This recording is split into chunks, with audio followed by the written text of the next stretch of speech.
Valeu. Primeira palestra, que terá como tema a tokenização no mercado imobiliário e financeiro brasileiro. Eu convido para que seja moderador dos trabalhos dessa primeira palestra, ele que é presidente do Operador Nacional do Sistema de Registro Eletrônico de Imóveis, o ANR, diretor da CNR e do Registro de Imóveis do Brasil, registrador de imóveis em Mato Grosso do Sul, Juan Pablo.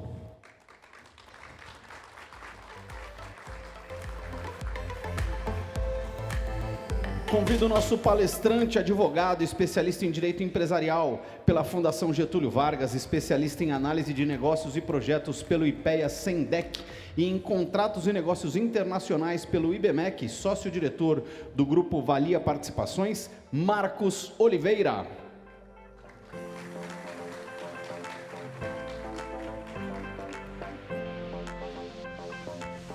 Palestrante, advogado, doutor em Direito Civil pela Universidade de Brasília, mestre em Direito Empresarial pela Universidade Federal de Minas Gerais, especialista em Direito Administrativo pelo Instituto Brasileiro de Ensino, Desenvolvimento e Pesquisa, Marcos Marisguia.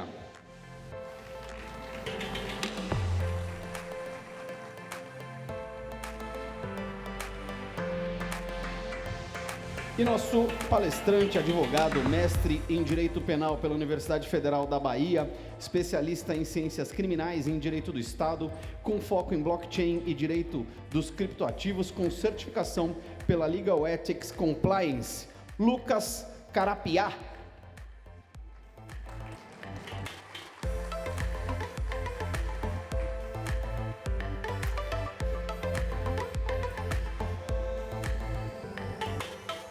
Bem-vindos, podem tomar seus lugares com a palavra para a condução dos trabalhos, Juan Pablo.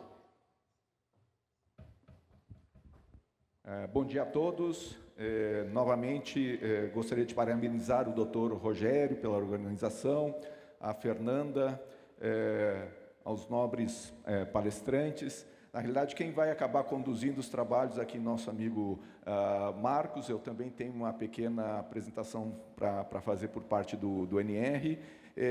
Bom, iniciamos os trabalhos. Marcos. Obrigado, presidente Juan. Bom dia a todos. Podemos sentar? Acho que é mais... Tema instigante, tema de momento, né? Mas ele não é um tema tão atual, porque nós estamos falando hoje do tema tokenização no âmbito podemos chamar assim, dos registros de imóveis, mas nós temos a realidade já, podemos chamar assim, do registro eletrônico de títulos, documentos de dívidas, no âmbito, por exemplo, das duplicatas escriturais, que foi regulamentado pela Lei 3775 de 2018, essa é uma realidade. Nós já estamos falando hoje, no âmbito desse segmento, de um mercado já regulado e de um mercado onde já tem a figura dos seus registradores e escrituradores de duplicatos escriturais, e que atinge diretamente, especificamente no primeiro momento, o estabelionato de protesto. Foi o que motivou, inclusive, a Valia, a qual eu represento, a atuar como advisor dessa classe, desse segmento, para entender como se posicionar dentro dessa nova realidade regulatória do mercado bancário. É um desafio muito grande, né? Acho que não só pela cultura e pela natureza jurídica das atividades delegatárias extrajudiciais, entender que do outro lado da mesa também tem um cliente chamado mercado financeiro, que ele hoje se dissipa também em outros vértices, seguros, títulos de valores imobiliários, com competências regulatórias próprias, e aonde esse nicho de mercado são os principais clientes do outro lado do balcão. E vem uma demanda muito grande de entender as necessidades desse cliente. Porque se não se entender a necessidade desse cliente, não consegue atender esse cliente. Esse é o grande ponto, esse é o grande desafio que, numa relação de confiança, a gente vem entendendo juntos como dar as mãos, inclusive não só dentro de um primeiro viés do que foi feito dentro dos estabelionatos de protesto com essa dor, porque a primeira posição do Banco Central, do regulador bancário, foi dizer o seguinte: não queremos atividade notarial aqui dentro, porque é burocrática e cara.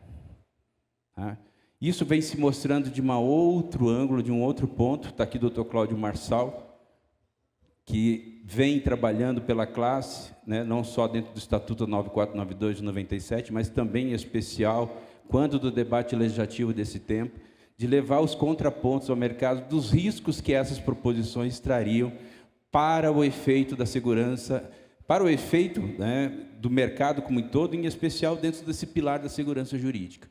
Né, porque esse pilar, por si só, né, ele não se sustenta do outro lado do mercado. O mercado quer saber o que é mais barato e mais eficiente, porque tudo é urgente, né?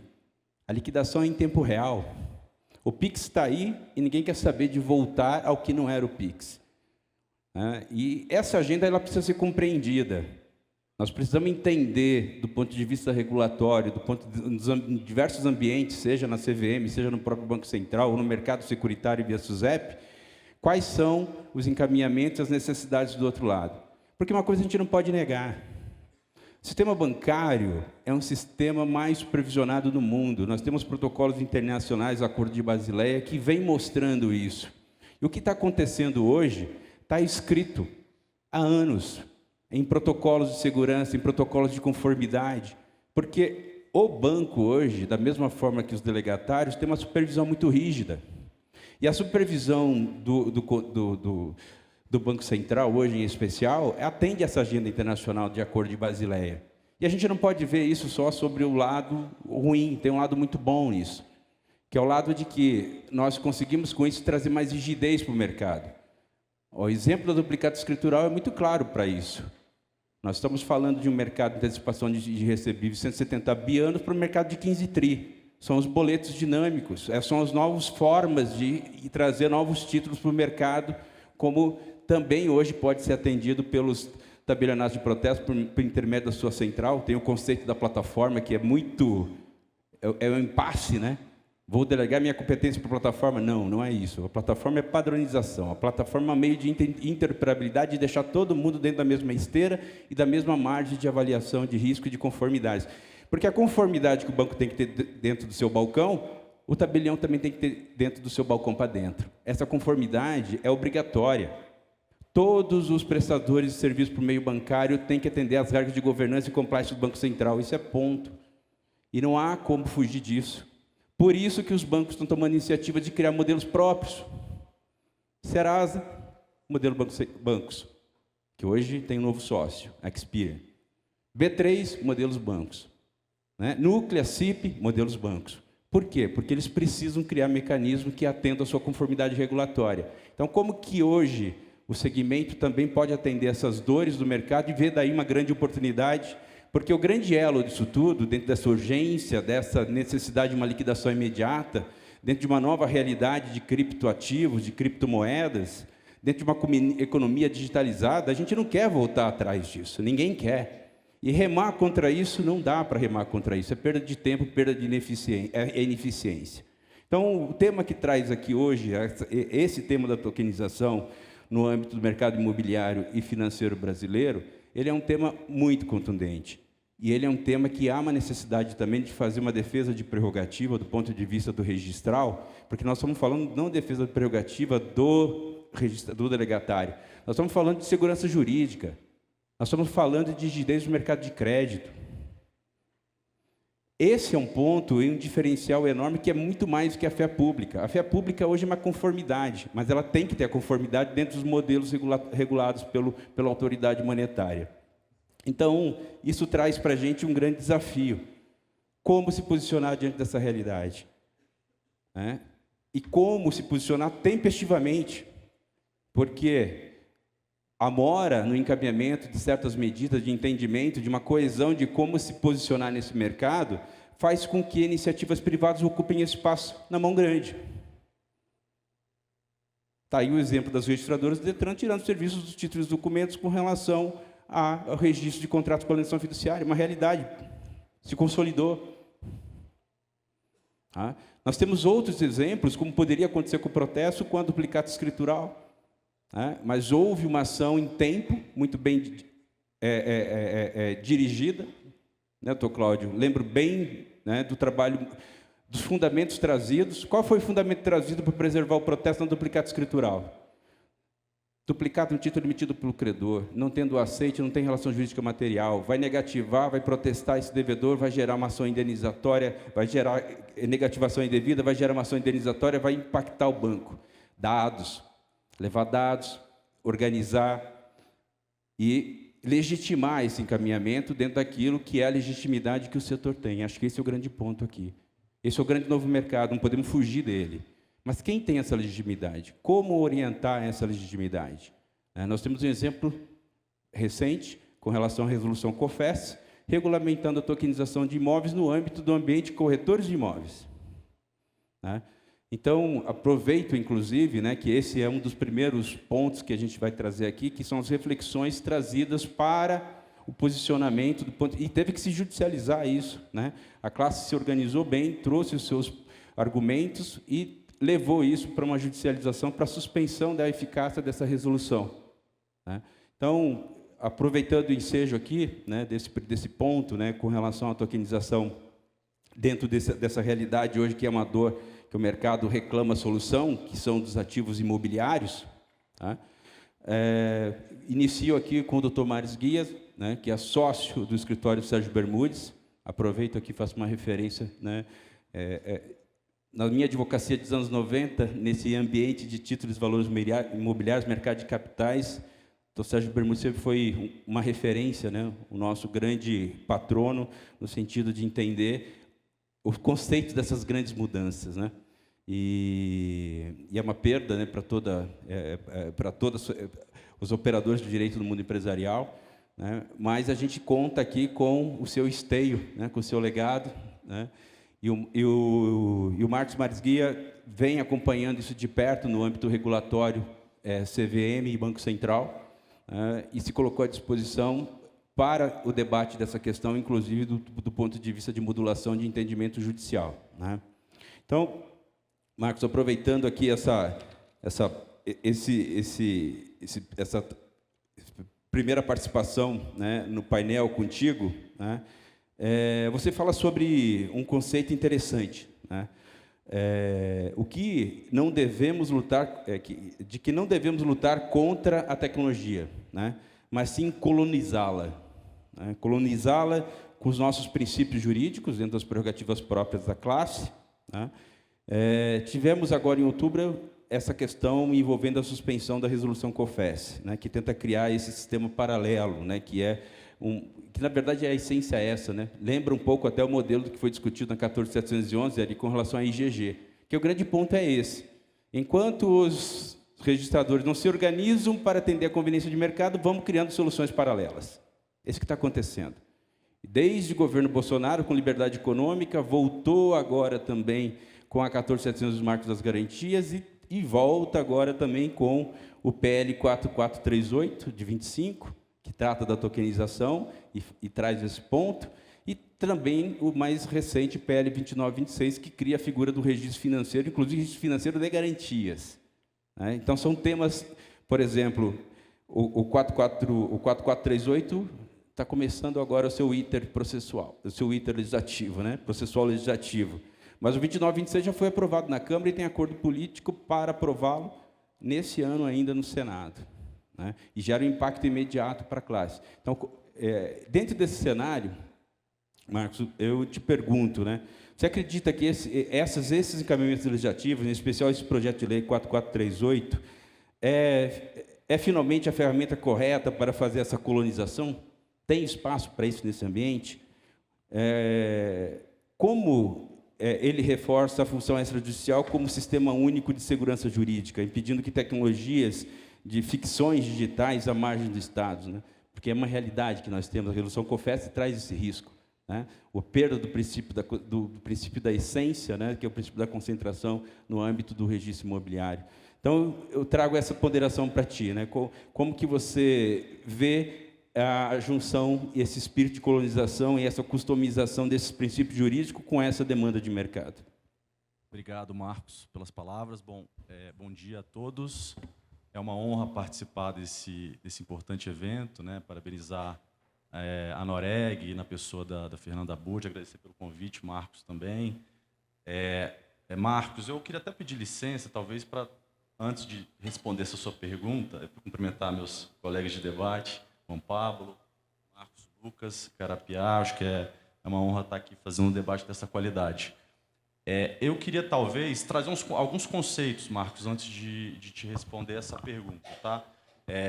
E aí, puxando aqui já um gancho da sua fala inicial. Em tempos, né, de IA generativa, de blockchain, dessas tecnologias todas aí tão transformacionais e disruptivas, é compreensível que haja uma ansiedade para que os setores da sociedade absorvam né, os ganhos dessas tecnologias, né, eficiência, etc. Então, eu acho que é compreensível essa ansiedade, mas talvez a mensagem que eu quero trazer aqui com a minha apresentação e ao fim respondendo a sua pergunta é que a tecnologia não é panaceia, né? Tecnologia por si só não é panaceia. E aqui, se nós estamos falando de tokenização imobiliária, a ideia é ligar o mundo real com o mundo digital. Isso não é uma tarefa fácil, né? Há uma complexidade enorme nessa história toda e é disso que a gente vai tratar aqui. Então, iniciando aqui a minha fala, eu estou com um probleminha técnico aqui, mas se puder passar o slide, que aqui não está passando. A primeira lâmina, por favor. Isso. Acho que passou demais. Pronto. Agora pegou aqui. Só um segundo.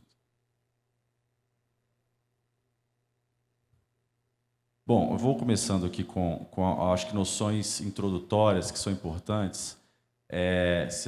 Se a turma puder me ajudar aí no primeiro slide, por gentileza. Do que é, né? Acho que há uma sopa de letrinhas aí nessa história toda e é preciso entender do que se trata, é preciso simplificar essa sopa de letrinhas, né? Assim, tokenização. O que é tokenização? Tokenização é o processo de criação de uma representação do mundo digital de alguma coisa que existe no mundo real. Então, token nada mais é do que um container, um envelope, né? E toda a discussão jurídica que se quer ter, o regulatório, vai depender muito do recheio desse envelope, desse container. Se a gente está aqui tratando de tokenização imobiliária, na minha fala ela é restrita a esse aspecto da tokenização imobiliária, é muito importante entender, partir aí da noção né, do que existe do ordenamento jurídico de propriedade. Tá? E essa história toda ela acontece num contexto... por que essa história toda acontece hoje? Né? Por que tokenização se discute hoje? Nós estamos no momento de desenvolvimento tecnológico, né, em que se teve na década dos anos 2000 a Web 1, a Web da leitura, nos anos... agora, eu acho que na nossa realidade atual, nós vivemos uma transição entre a Web 2 e a Web 3, e o advento de algumas tecnologias importantes, a exemplo aí da blockchain, trazem um novo paradigma, que é o paradigma da descentralização. Então, essa história toda da tokenização ela acontece nesse contexto tecnológico. Partindo... Desculpa, Ron, estou te dando essa incumbência aqui. É só apertar aqui. Então, essa discussão, eu queria trazer aqui uma distinção, Marcos, que é importante, tá, para a gente poder enfrentar as perguntas e as respostas que vêm em seguida. Há uma confusão conceitual que perpassa aí todos esses temas entre tokenização de direitos obrigacionais, tá, e aí eu estou falando aqui de crédito, né, de relação interpartes, tokenização de um contrato de gaveta e, por outro lado, tokenização de direitos reais, né, que seria efetivamente aí a ideia de tokenizar um direito de propriedade. Tá? Essa distinção ela é bastante relevante, inclusive por conta desses episódios, de exemplos recentes, de episódios recentes, como é o que aconteceu com a edição da resolução do COFES. Tá? Então, a resolução do Conselho de Corretores de Imóveis, né, imagino que os senhores aí tenham ouvido falar desse episódio recente, pretendeu instituir, regulamentar transações imobiliárias digitais, assim, isso para a sociedade, não só para o segmento. Embora ali anunciando tratar de uma questão de regulação de profissão, essa resolução extrapolou bastante aí, a sua competência regulatória, instituiu um verdadeiro sistema de transações imobiliárias digitais Então, dispondo sobre regras de direito civil, dispondo sobre... criando figuras de agente de custódia, a figura do trust, né, que a gente tem instituída no Brasil, enfim, figura de agente de garantia, enfim. Uma resolução que vem com uma promessa, né, de facilitar as transações imobiliárias, né, de permitir ali que o mercado fizesse esse tipo de transação à margem dos registros públicos. Então, essa resolução eu tive a satisfação de representar pelo escritório Bermudes ONR, numa demanda judicial que buscou a suspensão dessa resolução, essa resolução por uma série, né, de problemas, inúmeras questões, né, de violação do princípio da reserva legal, enfim, a próprio perigo que representa para o mercado se permitir o estabelecimento de uma dinâmica de transferência de imóveis à margem dos registros públicos, foi suspensa, então, pelo Poder Judiciário, pela 20ª Vara Federal, e a gente teve esse resultado que eu acho que foi importante para o setor. Ainda estamos aí com essa discussão em andamento, mas eu acho que esse é aqui uma boa ilustração do que é levar a história da tokenização dentro da lógica dos direitos obrigacionais. E por que eu vou fazer aqui, primeiro, né, acho que aqui os riscos disso tudo, né, assim, soluções simples para problemas complexos, né, assim, a gente tem uma super complexidade de ligar esses dois mundos, o mundo digital e o mundo real, e vem uma resolução com uma série de problemas, né? Primeiro, ignorando o princípio da concentração registral, enfim, aí criando um sistema opaco, que não se consegue entender como é que vai acontecer a dinâmica dessas transações daí em diante, as margens do registro público, a qualificação registral fica prejudicada, porque aí ela passa a ser substituída pela simples automação, né? Não se tem depuração jurídica, que é tão importante, né? Da função extrajudicial. Enfim, aí uma gama de problemas, e aí eu queria fazer, dentro dessa lógica aqui de fazer o paralelo entre... Eu estou apanhando esse controle. Tá. Devia ter feito uma aulinha aqui antes. Isso aqui. Aqui talvez seja, Marcos, para talvez começar a tangenciar a resposta à sua pergunta, o outro lado, né? Um outro olhar, um outro caminho. Então, a resolução do COFES, ela vem nessa linha de propor uma tokenização de direitos obrigacionais, isso é muito problemático, como eu coloquei. Aqui, o PL 4438, eu não vou aqui fazer juízo de valor ainda do PL, tá? Eu só estou querendo... dizer que há dois caminhos, e esse aqui talvez seja um caminho que olha para uma direção mais acertada. Porque aqui há uma preocupação, né, em se confirmar a importância e a competência da função extrajudicial. Assim. Então, aqui parte-se de uma premissa importante, que é a premissa de que, se a ideia é se falar em tokenização, que se parta da ideia de uma matrícula tokenizada. Né? Então, há disposições aqui que podem ser... Há arestas a serem aparadas, né? Acho que há disposições aqui desse projeto de lei que precisam ser devidamente analisadas, discutidas, mas essa talvez seja um caminho mais seguro dentro da história da tokenização. Esse talvez seja um caminho mais acertado. Tá? A ideia, então, assim, dentro dessa história de pressão tecnológica, de pressão setorial, de pressão tecnológica, né?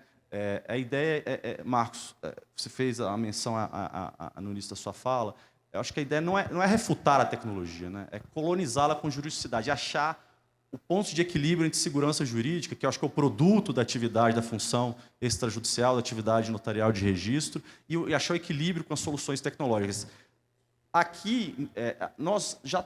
O João Pablo aqui, está aqui para trazer justamente esses aspectos. Né? Nós já temos as estruturas técnicas e as instituições adequadas para que essa discussão aconteça. Né? SERP, ONR, CNJ. Então, se a ideia é se valer da tecnologia, né? No caso de registros distribuídos, de blockchain, que isso aconteça por meio das estruturas técnicas e das instituições adequadas, isso é muito importante. Talvez dando um passo atrás, é importante também pensar por que essa tecnologia, né? Por que aplicar tecnologias de registro distribuído para a função notarial de registro, porque faz sentido isso. Então, são dois aspectos que eu queria destacar aqui.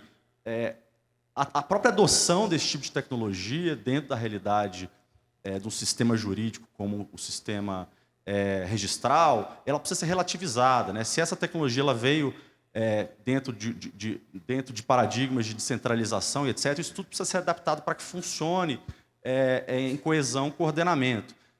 Então, há um problema nessa história toda de blockchain, que é a questão do problema do oráculo, né, que se diz.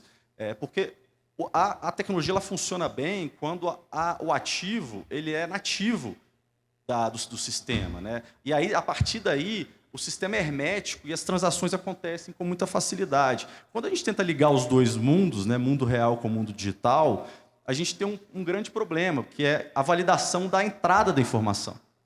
Então, a entrada da informação é a informação do mundo real. E aqui ela precisa ser depurada. E aqui é inafastável a presença da fé pública.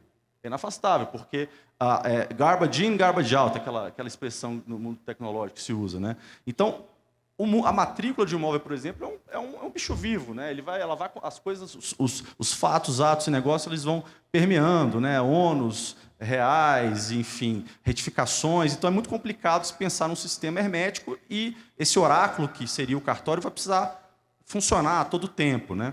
Então, seria uma tecnologia, aparentemente, pelo que se tem até então de discussões, relativizada e, ao mesmo tempo, entender o que tem de benefício e de ganho nesse tipo de tecnologia, né? Liquidação atômica, né? Você permitir que uma matrícula seja transferida ao mesmo tempo que o pagamento é feito, os impostos incidem, tudo em smart contracts, isso é muito rico. Então, eu acho que esse tipo de reflexão tem que ser colocada, sem perder aí, obviamente, a essência, né, da função extrajudicial. A tecnologia precisa partir e ser construída e aí ser colonizada dentro das balizas do sistema registral. Então, agora, respondendo a sua pergunta, desculpa, que eu acho que foi importante trazer essa contextualização, sim, o PL talvez seja uma direção, né, não é a definitiva, não é a correta, mas entre a história do COFES e aqui a história dos direitos obrigacionais, o PL talvez seja uma direção mais acertada.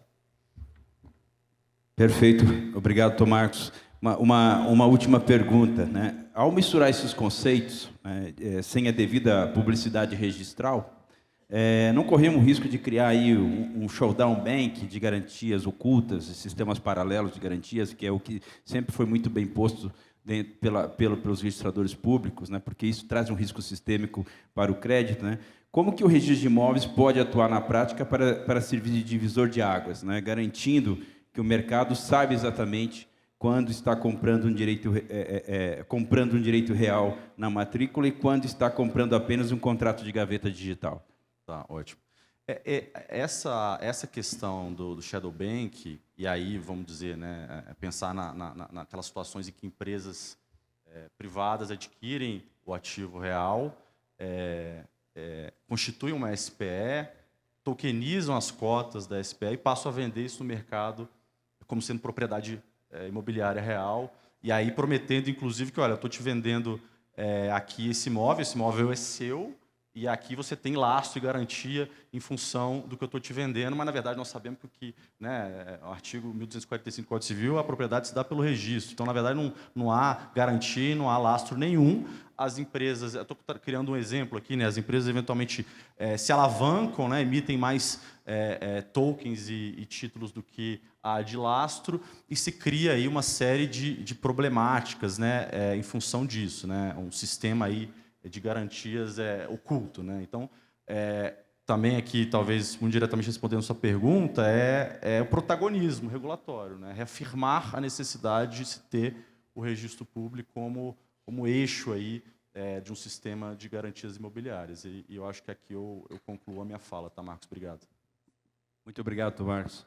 Bem, fica claro aqui que o aspecto, né, dessa digitalização, da tokenização, em especial da certidão da matrícula de imóveis, traz outros elementos para esse mercado.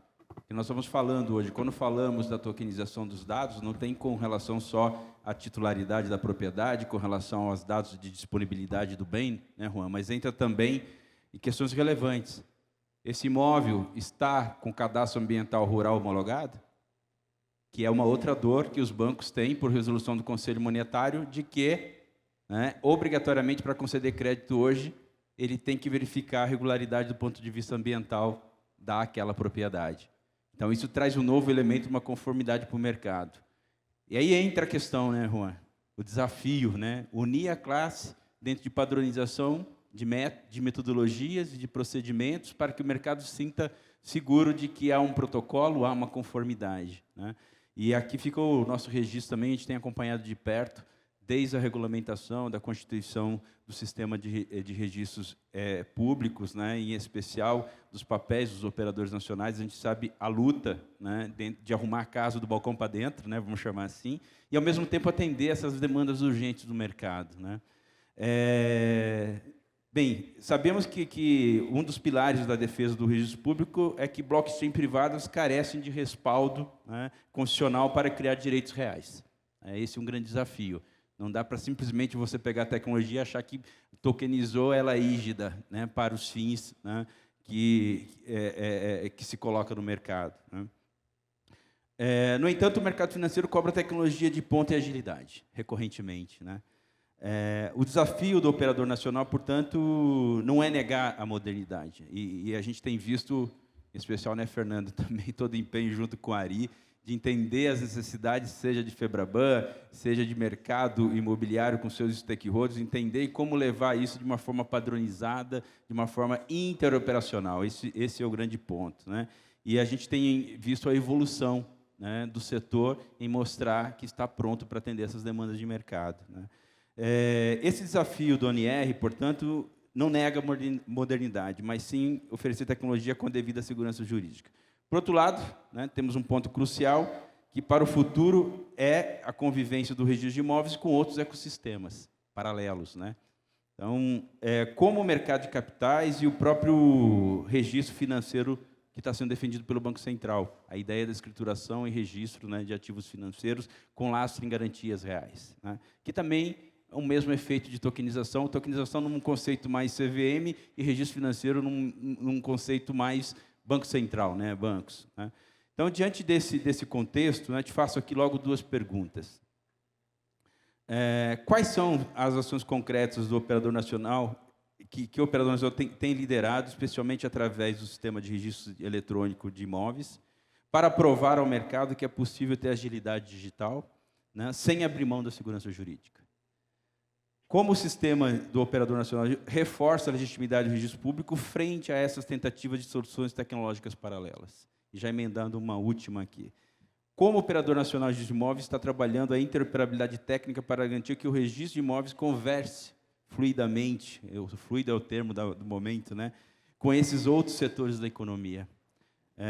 Você pode evidenciar como a infraestrutura do operador hoje está sendo preparada, né, para que esse direito de propriedade seja validado de uma forma instantânea dentro de plataformas financeiras do próprio Banco Central? Obrigado. Marcos, muitíssimo obrigado pelas perguntas. Eu não sei se vocês perceberam, na realidade a gente combinou antes, está tudo combinado aqui, ele faz as perguntas, todo mundo já sabe, inclusive estamos com as apresentações prontas. Mas é muito legal porque também me parece que a gente vai numa linha de raciocínio. Eu vou acrescentar algumas opiniões em cima do que o nosso advogado aqui ponderou, muito bem ponderado. Também deixar a bola picando, acho que depois para o Lucas, em termos ali de compliance, de toda essa situação. E avançar aqui um pouquinho do que com o ONR tem feito e nas perguntas aqui do Marcos. Vou pedir licença, eu prefiro falar um pouquinho de pé, e vamos lá. Marcos, o que o mercado deseja, será que é o que o mercado deseja, a tokenização mesmo? Depende do mercado. Então, vamos voltar um pouquinho. Para falar de tokenização imobiliária, a gente precisa falar um pouquinho de direito de propriedade. E aí a gente volta para a nossa Constituição Federal, artigo 5º, já ali no início como direito fundamental, direito de propriedade, direito fundamental junto com a segurança jurídica, com o direito de liberdade, está lá o direito de propriedade, não só no caput do 5º, mas lá no seu inciso 22. Direito de propriedade também está no artigo 170 da Constituição Federal como sendo princípio da ordem econômica. Nós não podemos pensar uma nação sem o seu território, né? Conceito de nação, território, povo, legislação é fundamental para o controle de propriedade, uma nação ter o seu controle de propriedade.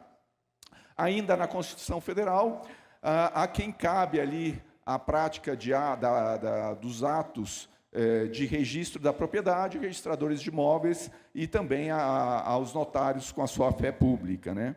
E na Constituição Federal ainda está ali consignado que a transferência do direito de propriedade ou os procedimentos de transferência de propriedade têm que ser feitos por lei federal. Então, a nossa Constituição trata do direito de propriedade com muito zelo. Novamente, é um direito fundamental. Mas não só na nossa Constituição Federal, mas na infraconstitucional também a propriedade é extremamente protegida, não é?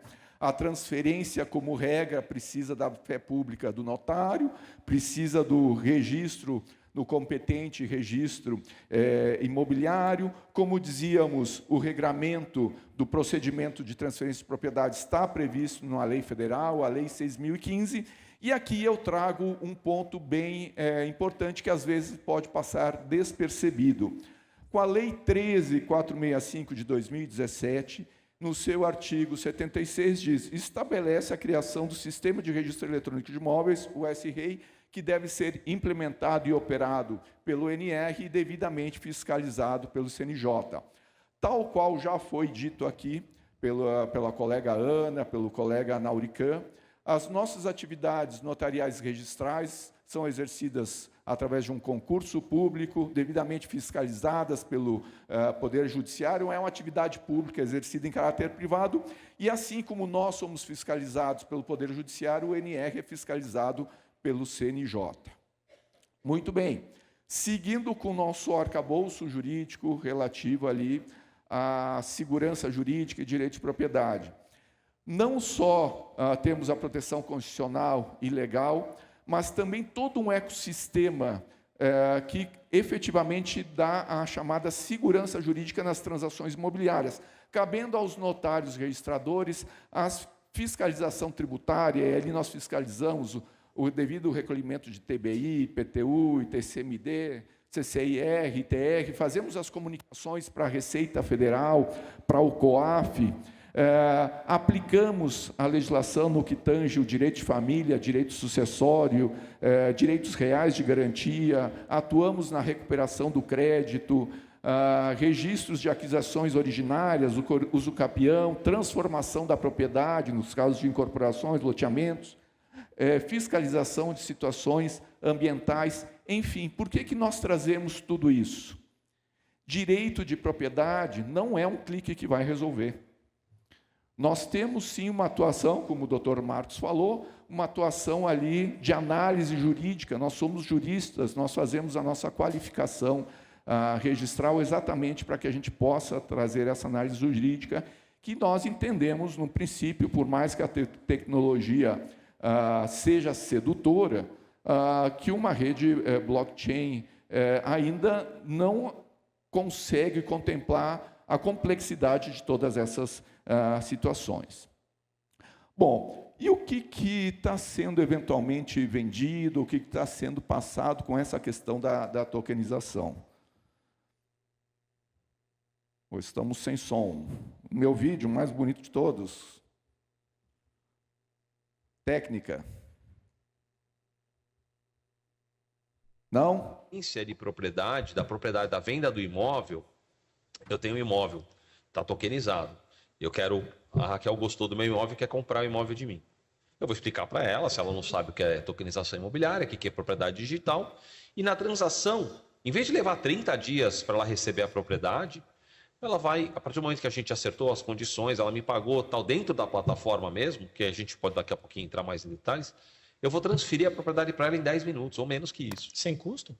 Tem um custo, que é um custo que a plataforma, a propriedade digital cobra, que é de 1,5%, mas esse custo é bem menor do que o custo de uma transferência de uma propriedade. Normalmente você paga ITBI mais custo de cartório. A tokenização, diferentemente do que muitas pessoas pensam, ela não acontece no âmbito registral.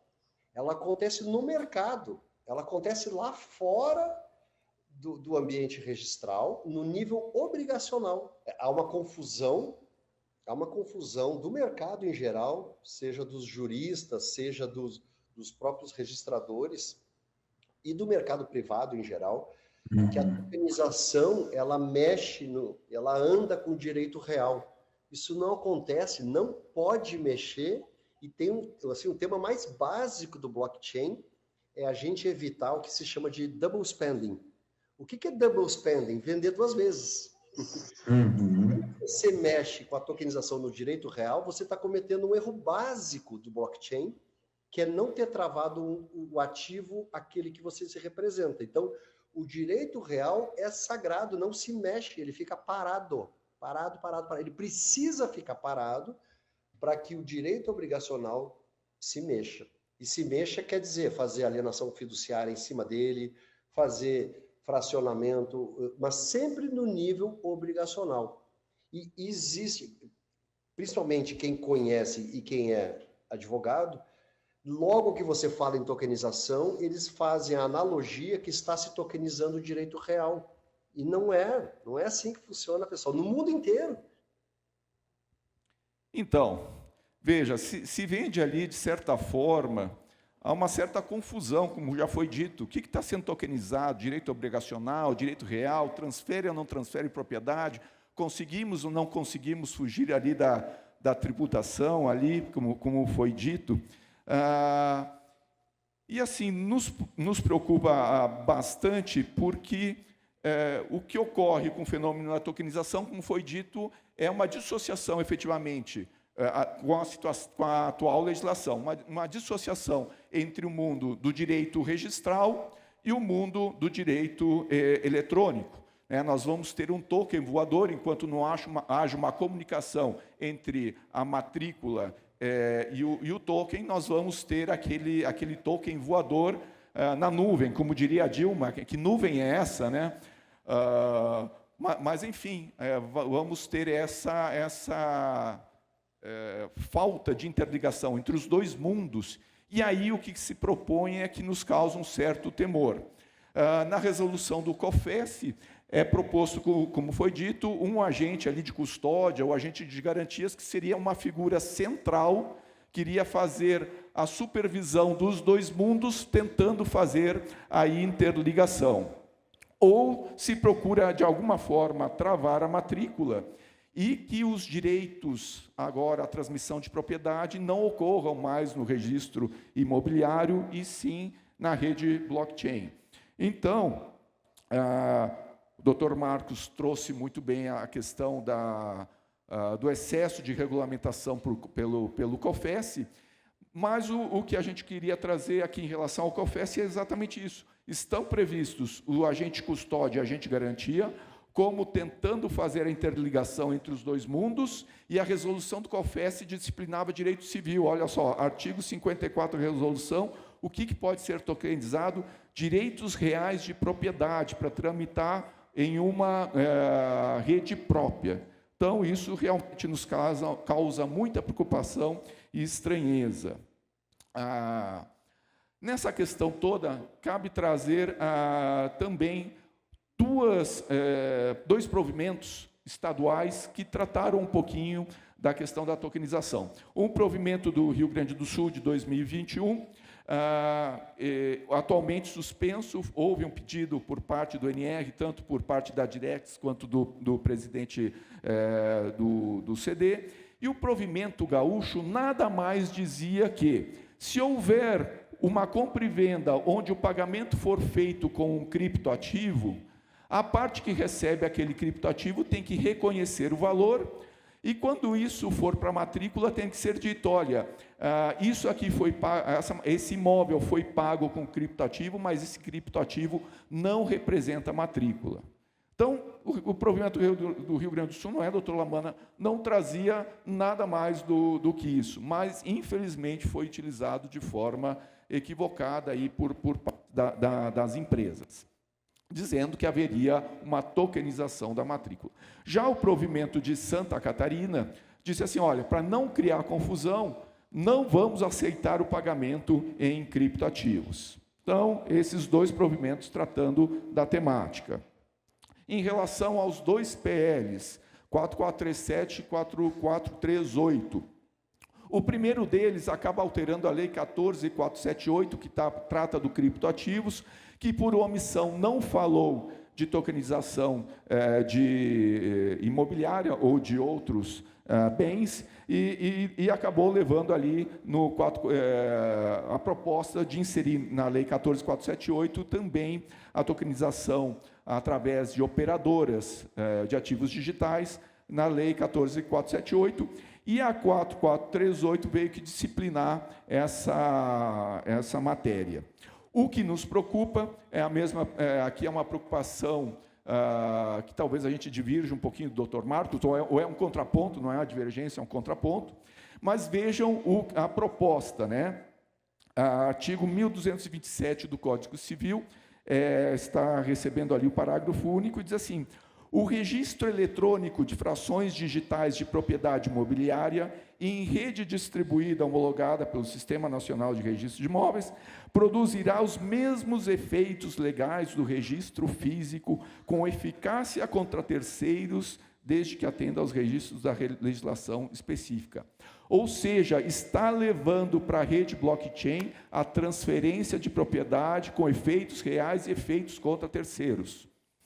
Isso aí não atinge não só o registro de imóveis, atinge os colegas notários também, porque uma vez que isso vá para a rede, não precisa mais escritura pública e não precisa mais registro. Então, nesse ponto, a gente acha que o projeto de lei merece reparo, embora possa ser aproveitado em muitos pontos para a gente chegar ao que o doutor Marcos sugeriu ali, como seja uma regulamentação legal que contemple ali a utilização da tokenização. É preciso que se diga também que a tokenização não está totalmente desregulamentada, vamos dizer assim. Quando a gente fala em valores mobiliários, ativos financeiros, eles podem ser devidamente regulamentados ali pela CVM e pelo Banco Central, e nós entendemos que, quando falamos de tokenização imobiliária, a Lei 13.465 faculta ao CNJ essa regulamentação para que o ONR opere com a tokenização imobiliária. Qual é o nosso papel, Marcos? ONR, o que ele pode fazer com tudo isso? Nós somos exatamente os responsáveis por centralizar todos os registros de imóveis numa plataforma única de prestação de serviços. Temos avançado bastante com os nossos desenvolvimentos. Tem ali uma expectativa de desembolso ali de até 400 milhões de reais no desenvolvimento das nossas tecnologias em 3 anos, e o que a gente pretende entregar, eventualmente, é ali também um procedimento que também haja essa possibilidade de integração entre os registros de imóveis e a tokenização imobiliária. Como é que nós temos avançado junto ao mercado, Marcos? O Banco Central tinha o projeto DREX, que agora, de certa forma, desidratou um pouquinho, exatamente em virtude da complexidade das redes blockchain, mas nós integramos um grupo de trabalho que envolvia ali, Caixa Econômica Federal, Banco do Brasil, Cooperativa Sicobi e o NR. E o objetivo era que tivéssemos 2 redes blockchain se conversando, tramitando de forma paralela, e a gente pudesse, com isso, dinamizar o mercado de financiamento imobiliário. Iria-se chegar, se fôssemos avançar com o projeto, uma estimativa de redução de um prazo de financiamento de 60 dias para 20 dias, considerando todo o procedimento. Então, nós iríamos entregar para o mercado financeiro, me parece algo que se busca aí. Como é que o NR eventualmente, sugere que a questão da tokenização possa ocorrer? Primeiro, como já foi dito, há alguns princípios que que a gente não pode abrir mão. Princípio da legalidade, concentração dos dados na matrícula, presunção registral, fé pública, eficiência, coordenação do SREI e dos NRIs através do ONR. E dentro do fluxo do que a gente imagina que possa a tokenização funcionar, o registrador imobiliário, através do NR, gera os tokens. Esses tokens podem ser de direito real e de garantia, ou podem ser tokens de direito obrigacional com eficácia real. Os primeiros seriam registrados no livro 2, os segundos no livro 3. Uma vez que esse token estivesse disponível ao usuário na rede, eles poderiam ser objeto de negociação, trazendo a dinâmica que se pretende. Uma vez que houvesse a negociação na rede blockchain, isso criaria uma reserva de prioridade no registro de imóveis, com prazo ali para que a negociação efetivamente se concluísse e retornasse à matrícula, se extinguindo ao fim o token. Então, haveria a união entre os dois mundos, se estaria contemplando a devida segurança jurídica e trazendo a dinâmica ali que o mercado busca. Finalizo aqui com a figura do Silvio Santos, naquele famoso quadro que era o troca ou não troca, né? Você troca um registro de imóveis por um abacaxi? Então, essa é a pergunta. Será que a tokenização é uma boa troca? E aqui a gente vem com a nossa posição. Olha, já não é a primeira vez que se busca trazer uma forma eletrônica de registro. Lá nos Estados Unidos, vocês lembram muito bem da crise do subprime, o sistema MERS prometia toda essa dinâmica, prometia atender o mercado, no fim, a opacidade criou uma crise mundial. Aqui no Brasil, a questão dos criptoativos também tem dado margem a algumas fraudes, no caso de Santa Catarina, até com questões imobiliárias. Tivemos recentemente a questão do crédito de carbono, operação carbono oculto, né? Também envolvendo aí fintechs. Então, isso é o que nos traz uma grande preocupação no que se trata de direito de propriedade, aquele direito constitucional, aquele direito que é garantia fundamental. Conclusão, nós entendemos que sim, a tokenização pode avançar, deve avançar pelo NR através da previsão da Lei 13.465, devidamente regulamentado pelo CNJ, com a integração do mundo digital e o mundo registral e com a devida segurança jurídica. Então, é esse o posicionamento do NR. Muito obrigado a todos pela atenção. Excelente, Juan. Obrigado. Reforça a importância dessa interoperabilidade via as plataformas, né? A gente tem esse ângulo, essa preocupação de que a diferença que faz a grande diferença, fazendo aqui, parafraseando meu amigo André Gomes Neto, é exatamente a competência de quem está na ponta, do registrador do tabelião. Esse é o convalidador dessas informações para que possam ser colocadas no mercado dentro daquilo que é a essência do binômio aí que forma o conceito de compliance, que é o consistente passivo de verificação. E tem um titular responsável, tem um delegatário do Estado responsável. Isso é o que traz a segurança para o mercado, é esse o ponto, Juan, que o mercado regulado também espera. Ainda mais, né, quando tem do outro lado, né, uma plataforma nessa interoperabilidade desses entes, desses delegatários, com essa responsabilidade que mitiga o risco dele. Esse é o grande ponto. Acho que o grande diferencial que fica, não só nessa interoperabilidade que viabiliza, né, essa interoperabilidade para as finalidades que se quer, seja uma tokenização de direitos, de recebíveis, né, seja no âmbito CVM, seja no âmbito Banco Central, onde for, mas isso é o grande elemento, né? E acho que esse é o grande charme que faz com que o sistema registral e notarial, nesse momento, ocupe o seu lugar com uma legitimidade muito plena e com os pontos que você aqui bem colocou. Eu acho que traz, além dos princípios que foram bem apontados ali, nós temos hoje, na reforma administrativa, se traz essa discussão, né, da soberania informacional. Esse é um ponto muito importante. Isso aqui orienta a política pública, né? Quantos imóveis rurais hoje não têm o cadastro ambiental rural? Quem pode informar isso de uma forma segura, consistente e passiva de verificação? O INR. Então, essa centralidade é muito importante para essa interação, com essa interoperabilidade com o mercado. Isso reforça muito o papel do INR. Parabéns aí pelo encaminhamento que está sendo feito e traz essa segurança para o mercado. Em linha com isso, a gente tem uma questão, mas a tokenização hoje, esse conceito que nasceu lá com a duplicata escritural, né, com outros títulos materializados que o Banco Central vem incentivando a sua regulamentação, vem aí o conceito, Dr. Lucas, dos criptoativos, né?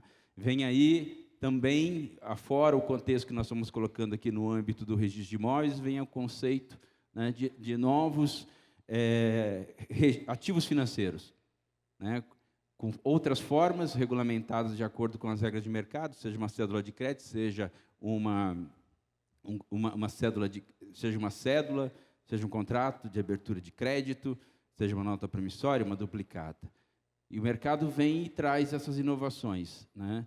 E traz um debate, né? Que é o debate da questão da não centralização, da questão da autocustódia desses bens, desses direitos, que está ligado a imóvel, que está ligado a crédito, que está ligado a uma outra expectativa de direito.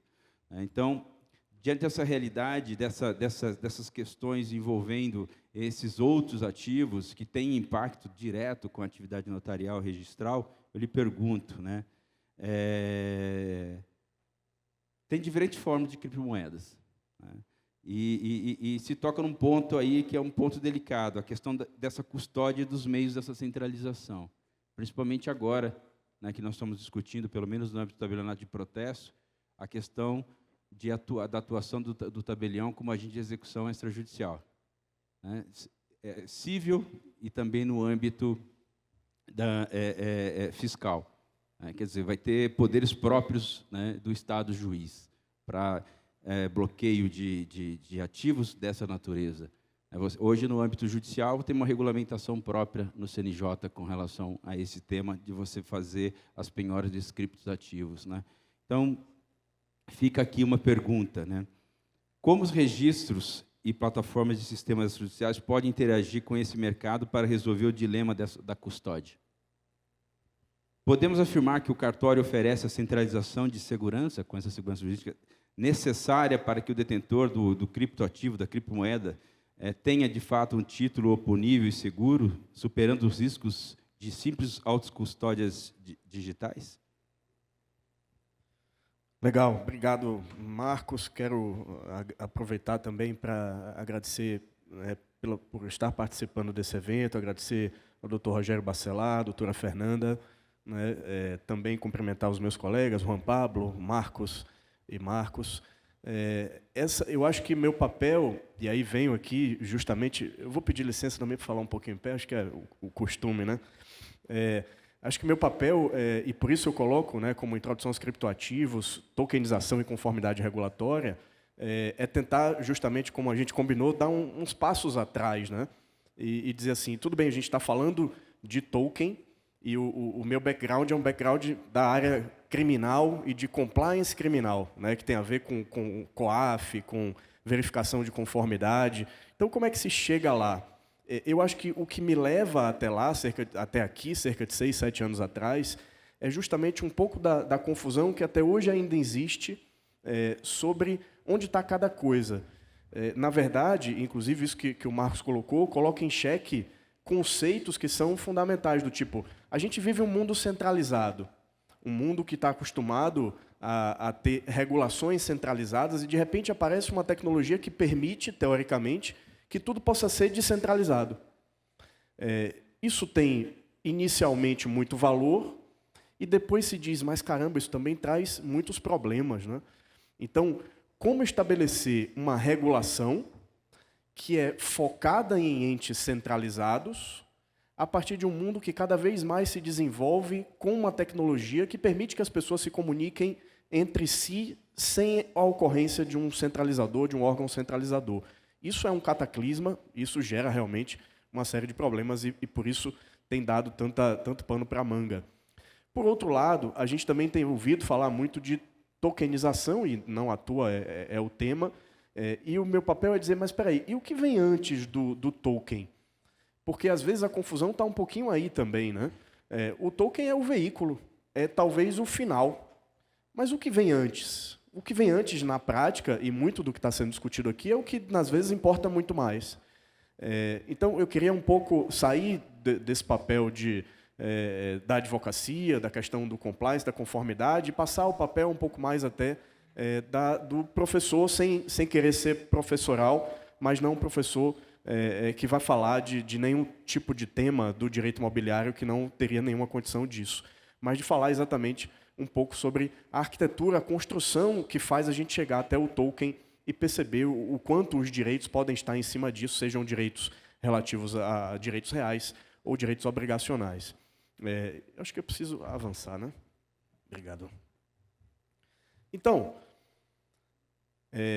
eu vou falar muito mais sobre essa perspectiva, né, como coordenador lá do MBA de Criptoativos e Regulação e do curso Master Cartórios, que, aliás, eu quero aproveitar até para agradecer. Esse curso é um convênio da própria Enor, né, da escola da Noreg, com a Enore, e a Tami Corp, que a doutora Nelly deve estar por aí também. Então, vou falar um pouquinho sobre essa perspectiva conceitual. Tá? Primeiro, antes de chegar no token, vem blockchain.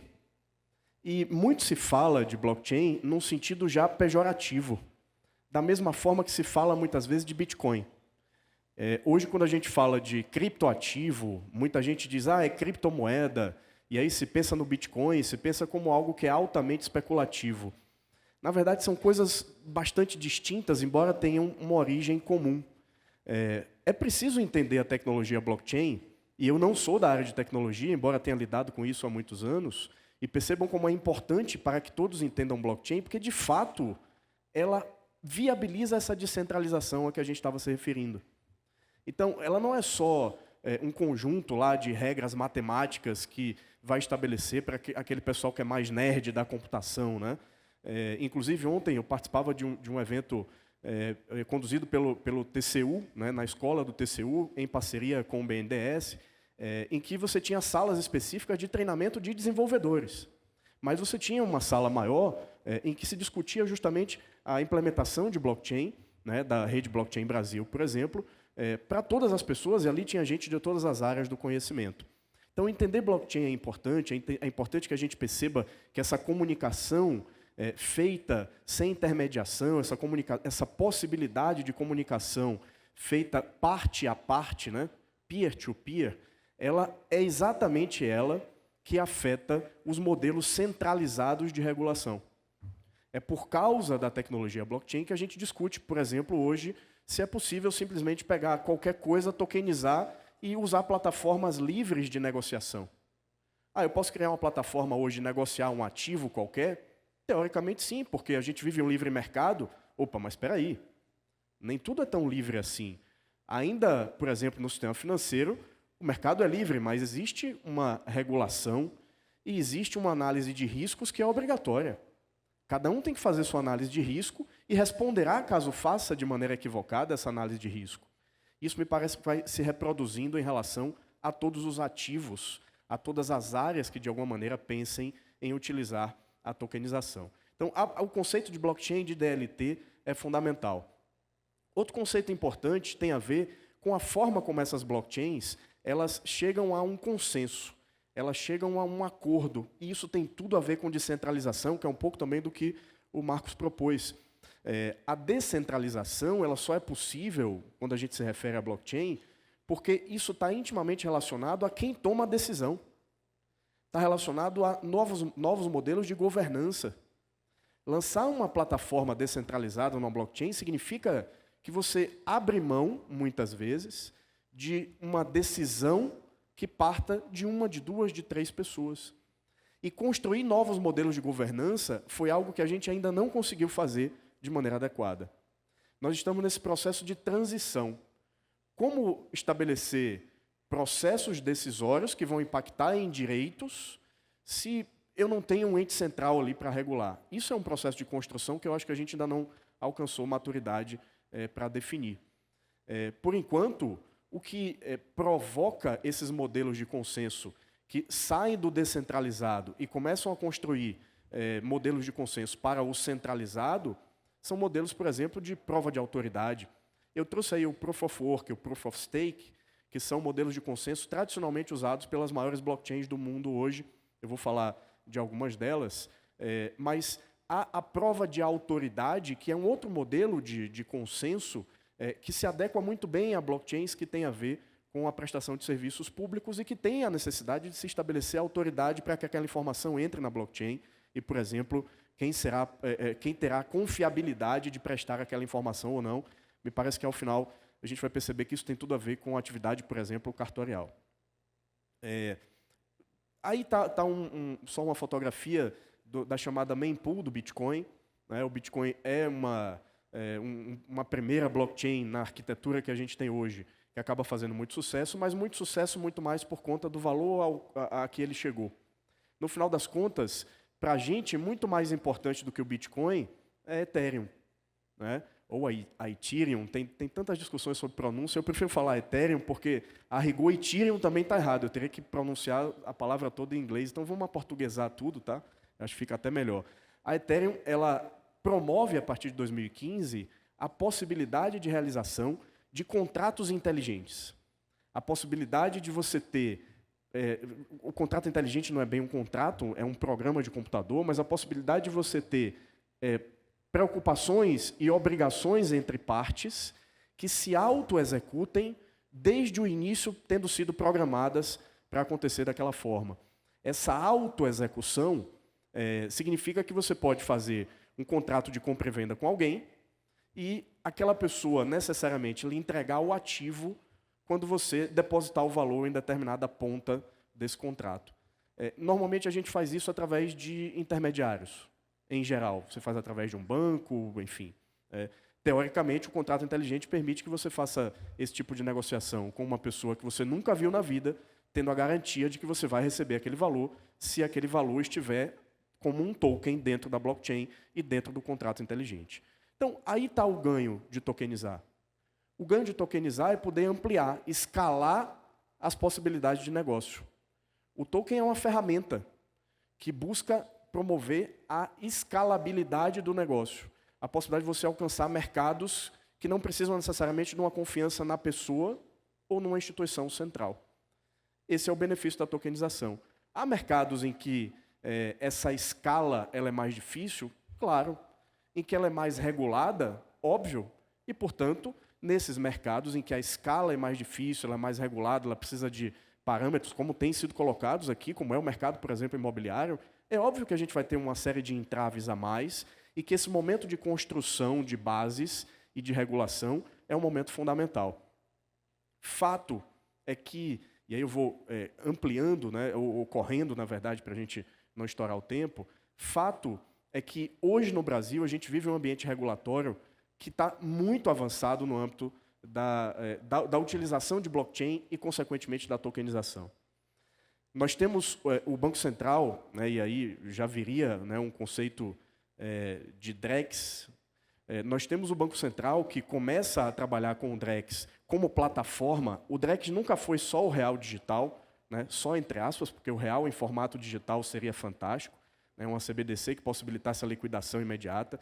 Mas o DREX, embora tenha temporariamente abandonado o real digital, ou pelo menos postergado o seu lançamento, ainda se propõe a ser uma plataforma de reconciliação de gravames. E aí isso tem tudo a ver também com o que o Juan Pablo estava falando, para que você reconcilie esses gravames a partir de uma blockchain que tenha essa camada de reconciliação, você precisa que esses gravames, essas garantias, entrem na blockchain de maneira confiável. a informação sobre aquela garantia precisa ser confiável. Quem vai prover essa informação? Isso é fundamental. Como acreditar que a garantia realmente é o que diz ser? Hoje, o Marco das Garantias estabelece, né, e até tendo passado a funcionar recentemente, estabelece a possibilidade de mais de uma garantia para o mesmo bem. Como controlar isso? Então, eu penso que a gente está falando muito mais de confiança em como essa informação entra na blockchain do que efetivamente da utilização da blockchain. Não dá para não usar a blockchain mais. Blockchain não é uma tecnologia de porão. O Banco Central já desenvolve em blockchain, a CVM já desenvolve, a Ambima está desenvolvendo, junto, inclusive com o apoio do Banco Central, a blockchain. A gente tem o ambiente notarial e registral muito ligado à blockchain, de modo que ela vai estar ali para facilitar e tornar mais rápidas as negociações. Agora, claro que a construção jurídica acerca de como essa garantia vai ser válida, a construção de identidades, e mais do que identidades, a construção de referências, a construção de autorizações, isso tem tudo a ver com o que a gente fala em termos de compliance. O que eu estou querendo dizer é, tudo bem, você sabe que quem está transacionando ali prestou uma informação na blockchain, mas para saber se aquela informação é válida, quem prestou aquela informação precisa, por exemplo, ser tabelião. Como é que eu sei se aquela pessoa é ou não tabelião? A certificação precisa estar colada na identidade. Isso tem sido trabalhado. Isso tem sido desenvolvido em nível, inclusive, do sistema GovBR. Isso tem sido desenvolvido, sim, por empresas privadas ao longo de algum tempo. Não é à toa que a gente tem os mais altos custos de compliance, tem a ver com KYC, conheça o seu cliente, conheça o seu fornecedor, conheça o seu parceiro, conheça a sua transação, hoje com KYT, a gente acaba se conectando aí com o padrão da OCDE, depois da última resolução que veio da Receita Federal. Então, claro que existe um ambiente regulatório pujante, mas a mensagem que eu queria deixar, e aí correndo aqui para não deixar de responder, as finanças descentralizadas, a gente não sabe como regular ainda. E eu acho que, de alguma forma, os entes regulados ou reguladores já chegaram a essa conclusão. Mas aquilo que depende dos entes centralizados já tem sido regulado e muito bem regulado. Então, a ideia é perceber onde a gente se encaixa, né, cada um que cumpre cada papel, onde a gente se encaixa, e quais serviços a gente pode construir e oferecer em cima disso. Eu acho, né, tenho convicção, e é o que a gente discute muito até no curso, que é um momento fundamental para a criação de novos negócios, de novos serviços.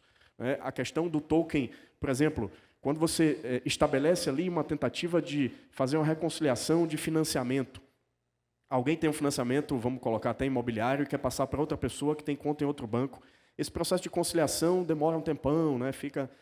Isso pode ser feito em nível como deve ser, em nível de cartório, como deve ser, mas isso pode ser feito muito mais rapidamente se você já tem, ainda que blockchains separadas, blockchains que se comuniquem junto com a Ethereum, se comuniquem pela máquina virtual da Ethereum, que consigam fazer esse contato e que, no final das contas, por exemplo, imagine que já tenha sido lançada a plataforma de reconciliação do Drex e que você consiga pegar a garantia que já foi certificada por um ONR, por exemplo, e essa garantia ela ser casada, reconciliada numa plataforma que centraliza a garantia também dada por outras instituições, por outros reguladores. Então, esse é um patamar que precisa ser alcançado e acho que a gente tem avançado a passos largos nesse caminho, né? Só passando, tem os conceitos de ativos virtuais, eu vou pular tudo isso. É muito importante diferenciar o que é moeda escritural do que é moeda digital. A gente já tem um sistema brasileiro de pagamentos desde 2013. A gente já usa moeda digital, há muita confusão ainda sobre criptomoeda, moeda digital, as coisas são diferentes. Sobre ativo virtual e criptoativo como um conceito mais amplo, ativo virtual como aquele conceito lá da lei que estabeleceu o marco legal dos criptoativos no Brasil. A possibilidade de tokens de valor mobiliário que não são ativos virtuais, né? A moeda que não é ativo virtual. Então, o que é e o que não é cada coisa é fundamental para a gente conseguir promover uma maior regulação. E aí, como síntese da malha regulatória, eu queria trazer essa discussão só para a gente finalizar, né? Então, vamos pensar que é possível que haja sobreposições regulatórias. Eu acho que não deve haver sobreposição. É possível que haja trabalhos conjuntos quando a gente tem a necessidade, né, de interconectar, de interoperar. E aí é importante perceber que o Banco Central tem o seu papel, né? Destaco as resoluções 519, 520 e 521, que estabeleceram basicamente a regulação das prestadoras de serviços de ativos virtuais. A Receita Federal tem um papel importante e acabou de estabelecer uma regulação que entra a partir de julho do ano que vem, embora não tenha a ver com criação de tributo ainda, né? Uma regulação voltada aí para obrigações. A CVM, com parecer de orientação número 40, e que tem sido vanguardista na tokenização imobiliária, na securitização, na ampliação do mercado de crédito, do mercado de equity. E a gente tem o CNJ, obviamente, e aí sim o CNJ precisa avançar mais. Faço essa ponderação, aproximando-se, inclusive, do setor, dos outros setores, dos outros reguladores. Por quê? Porque os cartórios precisam disso. Porque não dá para ficar para trás. Então, essa regulação ela precisa vir justamente para fazer com que a gente caminhe para e passo e todo esse mercado de crédito, que é um mercado que não vai parar, o mundo financeiro, o capitalismo financeiro é construído em cima da dívida e do crédito, ninguém consegue segurar essa locomotiva, né? E esse mercado de crédito, que está no âmbito de capitalismo financeiro, ele precisa se adequar também àquilo que é o mundo real. E aí o cartório tem muito essa coisa do mundo real, né? Eu preciso diferenciar, tem a economia real, que está aqui no meu patamar. Então, esses choques eles podem ser muito bem melhor definidos ou melhor esclarecidos com uma regulação mais próxima, e aí o CNJ. E o COAF, não como regulador exatamente, mas que costura tudo isso no sentido das obrigações de conformidade, e, claro, são atividades econômicas, todas que a gente está falando, de alto impacto e que precisam ter uma análise de compliance muito bem conduzida. Tá? Enfim, né, tem muita coisa aqui, mas eu vou finalizar. Quero agradecer e repassar a palavra para a gente ir finalizando o painel. Obrigado. Muito obrigado, professor Lucas. Traz um ponto importante, né, que é exatamente, né, a economia real. Acho que esse é o grande ponto, que o sistema notarial registral, com os seus operadores, com seus sistemas centralizados, tem a capacidade de ser o hub de confiança para que se possa, de fato, ter a segurança de que nós temos ativos digitais com conformidade em todos os aspectos. Reforço só um ponto importante dentro desse posicionamento estratégico. Uma das principais argumentações hoje da FEBRABAN, né, no grupo de trabalho do Conselho da República, indicando que um dos principais aspectos com relação ao número de fraudes que poderiam ser mitigadas com essas interoperabilidades, com esse hub de confiança, é tão grande hoje que a FEBRABAN, os bancos estão sugerindo que a conta seja dividida pelas Big Techs. Isso é um absurdo, né? Isso mostra o quanto esse hub de confiança, essa interoperabilidade pode ser o transformador da nova política monetária de ativos reais, tangíveis, com liquidação imediata e segurança jurídica absoluta. Obrigado a todos pelo painel e pelo tempo. Um prazer, estamos juntos. Muito obrigado, Dr. Marcos Oliveira, pela condução do painel. Eu convido as meninas a, por favor, trazerem o presente aos nossos palestrantes. Muito obrigado, Dr. Juan Pablo, Dr. Marcos Marisguia, Dr. Lucas Carapiá. Posso quebrar o protocolo um segundinho só? Já quebrei. Eu gostaria de pedir um aplauso especial para o meu mestre. Eu tenho aqui o Dr. Lamana Paiva. Ele me deu a oportunidade de iniciar na atividade no ano de 2001 e ontem ele me mandou a minha ficha de inscrição como estagiário. Isso me deixou muito emocionado. O Dr. Lamana já abriu as portas para 230, 240 estagiários, dos quais mais ou menos metade já são notários ou registradores. Aplausos, por favor, para o Dr. Lamana.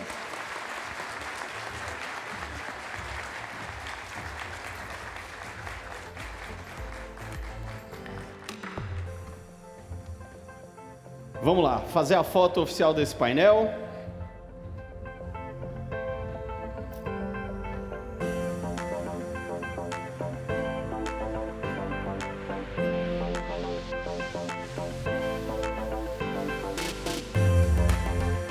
Muito obrigado.